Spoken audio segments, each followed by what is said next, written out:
안녕하십니까. 맨눈으로 세상의 흐름 읽어드리는 와이타임즈 정세 분석의 추구길입니다. 차잉원 대만 총통의 미국 방문, 그리고 케빈 메카시 하원 의장하고의 만남에 대한 보복으로 중국군이 지난 8일부터 대만을 포위하는 형태로 실시했던 이 사흘간의 군사훈련이 10일 마무리가 됐습니다. 이 대만을 담당하는 중국 인민해방군 동부정부의 시 대변인은 8일부터 10일까지 동부정부는 대만을 둘러싸는 형태의 전투 대비 순찰, 그리고 날카로운 검 연합훈련에서 각 항목의 임무를 원만히 완성하고 실전 조건 하에서 부대의 여러 군종이 일체화된 이 연합작전 능력을 전면 점검했다라고 밝혔습니다. 시 대변인은 이어서 부대는 항시 전투에 대비하고 언제든지 싸울 수 있다 그러면서 이 모든 형태의 대만 독립과 분열 및 외부 간섭 시도 음모를 결연히 분쇄할 것이다, 이렇게 강조를 했습니다. 이번 중국 인민해방군의 대만 포위 훈련의 핵심은 대만 봉쇄입니다. 중국이 대만을 향한 침공을 했을 때 받게 될 엄청난 부담을 감안해가지고 그 1단계로 실시하는 것이 바로 대만의 사면과 공중을 봉쇄하는 것입니다. 여기는 당연히 대만 해협과 마시 해협의 봉쇄도 포함됩니다. 이런 대만 봉쇄에 이어서 여차하면 곧바로 대만 본섬 공격에 돌입한다는 것이 중국군이 가지고 있는 대만 침공 시나리오입니다. 이번에 중국군은 대만 봉쇄 훈련을 하면서 대만을 포위하는 고강도 무력시 성격의 시나리오를 공개했습니다. 중국군이 공개한 시뮬레이션 영상에는 미사일이 대만 본섬에 떨어지는 충격적인 모습도 담겨 있습니다. 대만을 담당하는 인민해방군 동부정부는 10일 오전 위챗에 올린 이 내용을 통해서 이 핵무기를 탑재할 수 있는 H-6 폭격기로 추정되는 군용기가 대만 상공에서 훈련하는 36초 분량의 영상을 공개한 겁니다. 이런 훈련과 관련해서 중국 관영 환구시보는 10일 중국 군사문제 전문가인 장스의 견해를 인용해서 항공모함인 산둥함은 대만선 동쪽의 요충에 위치해 있었는데 이 지점의 선점은 매우 중요한 역할을 할 수 있다 그러면서 그것은 바로 외부 간섭 세력의 저지와 내부 대만 분열 세력 봉쇄다, 이렇게 말을 했습니다. 이는 대만 동부 해역에 항모를 투입해서 대만을 고립시키는 동시에 유사시에 미군 지원 세력의 개입을 견제하는 항모의 역할을 시뮬레이션 했다 하는 의미입니다. 중국 인민해방군이 이런 시나리오까지 공개하면서 대만 봉쇄 훈련한 것은 한마디로 미군이 대만을 지원하러 오기 전에 대만을 봉쇄하고 대만 지도부까지 제거하겠다, 이런 계획을 드러낸 것으로 판단됩니다.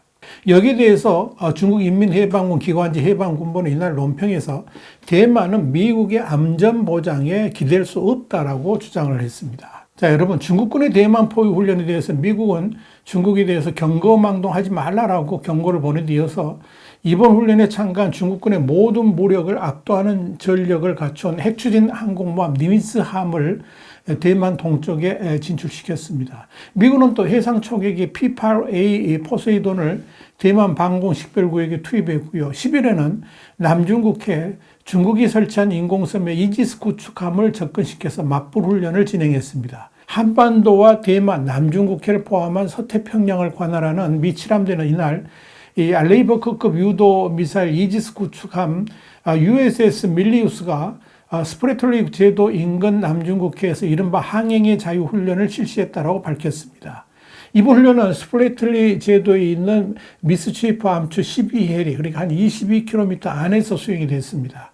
미국이 항공모함을 대만에 보낸 데 이어서 항행의 자유작전까지 실시한 것은 대만을 포함한 남중국해를 자신들의 고유한 영해로 고착시키려는 중국의 의도를 결코 용인하지 않겠다는 의지로 해석이 됩니다. 만약 대만을 중국이 점령한다면 어떤 일이 발생할까요? 그 일이 그저 대만이 중국 영토로 되는 것으로 끝날까요?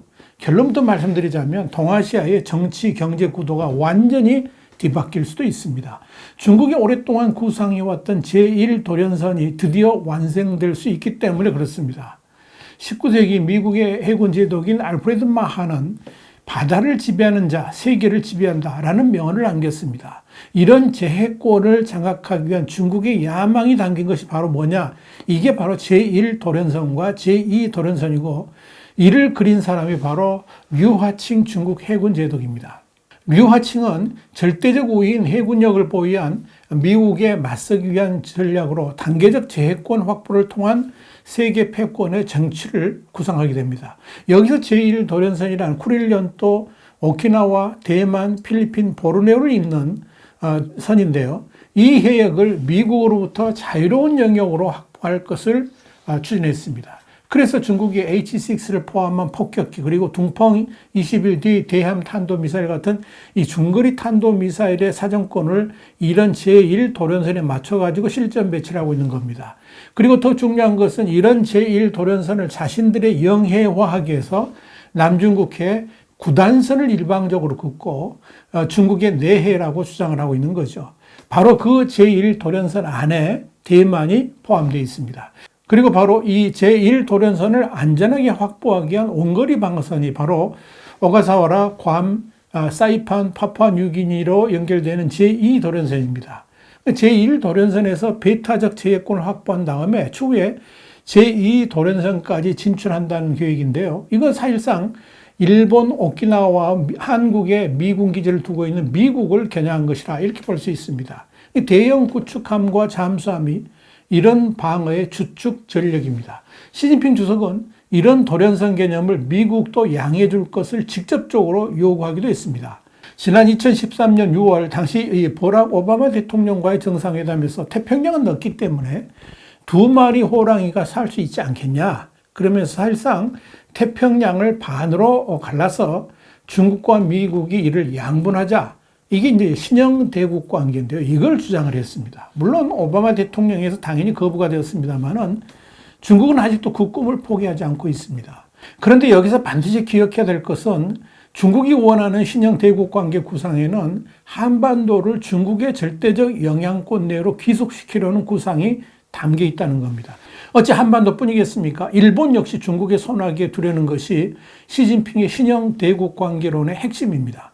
그런데 그렇게 신형 대국 관계로 만들기 위해서 반드시 필요한 게 뭐냐? 대만을 중국 영토로 복속시키고 동시에 대만 해협을 중국의 내로 확장하는 겁니다. 지금 중국은 대만 해협을 비롯한 9단선 내의 남중국해 대부분을 중국의 내라고 주장합니다만 미국은 이를 전면 부인하고 있죠. 그래서 항행의 자유작전을 실시하면서 그곳들이 국제 수역임을 증명해내고 있는 겁니다. 미 해군이 인도태평양 지역의 원자력 추진 항모의 절반이 넘는 6척을 배치한 것을 비롯해가지고 이지스 구축함 같은 이런 각종 주요 수상함정 200척 그리고 원자력 추진 잠수함 40척을 배치하면서 이 남중국해의 국제 수역을 사수하는 중요한 이유가 바로 한국과 일본 같은 주요 우방국의 해상 교통로를 보호하기 위함입니다. 특히 우리나라는 원유 등 일부 핵심 자원 수송로를 100% 미국이 보호하는 해상 교통로에 의존하고 있습니다. 또한 우리나라 원유 수입량의 90%는 호르무즈와 말라카 그리고 바시 해협을 잇는 남방 항로를 통해서 수입이 됩니다. 그런데 만약 이 남방 항로가 중국에 의해서 봉쇄가 되면 어떻게 될까요? 다시 말씀드려서 중국이 대만을 점령한 후에 9단선 내 수역을 내해라고 주장하면서 남방 항로를 아예 봉쇄해버린다면 한국은 어떻게 될까요? 간단하게 말씀드리자면 한국의 숨통이 끊기는 대참사가 벌어질 수가 있습니다. 그렇게 되면 한국은 살기 위해서라도 중국의 발 아래로 들어갈 수밖에 없습니다. 다시 중국의 속국으로 돌아갈 수 있다 하는 이야기입니다. 왜 우리가 중국의 대만 침공에 관심을 가져야 되는가요? 중국이 대만을 침공한다는 것은 곧 대한민국의 존망과 직결되기 때문에 그렇습니다. 그래서 일본이 미국과 동맹을 더욱 강화하면서 군사적 대응력을 높이는 것이고 대만을 보호하는데 일본이 명운을 걸고 나서겠다라고 다짐하는 겁니다. 대만이 무너지면 일본 열도 역시 곧바로 위기에 휩쓸 수밖에 없습니다. 이런 관점에서 미국의 인도태평양 전략이 존재하는 겁니다. 대만은 한국이나 일본에게 있어서 방파제나 다름없습니다. 그래서 대만 수호는 곧 한국의 문제이기도 합니다.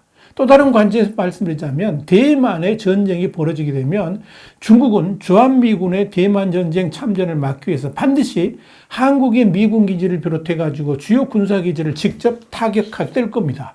이건 이미 중국의 군사 전략에 들어가 있는 내용입니다. 중국이 이번 대만 포위 작전의 핵심이 뭐였습니까? 대만 전쟁 발발 시에 미군의 지원군이 오기 전에 전쟁을 끝내는 겁니다. 그런데 그 지원군의 첫 번째 출발지가 어디입니까? 바로 한국과 일본이고 두 번째가 괌 그리고 미 본토라고 중국은 판단하고 있습니다. 결국 대만의 위기 상황이 발생하면 한국은 어쩔 수 없이 개입될 수밖에 없습니다. 또 그렇게 개입해야만 한국도 살아날 수가 있습니다. 그렇지 않고서는 중국에 의해서 국치를 당할 수도 있을 것이기 때문에 그렇습니다. 이것이 엄연한 국제사회의 현실입니다. 그런데요, 이런 상황에서 미중 간의 균형 외교를 말하는 자가 있다면 나라를 팔아먹은 이완용과 다를 바가 없을 겁니다. 그래서 미국과 중국 사이에서 한국이 어떤 나라를 선택해야 될지 그 시간은 이미 지났다라고 말하는 겁니다. 와이타임 정세 분석이었습니다. 감사합니다.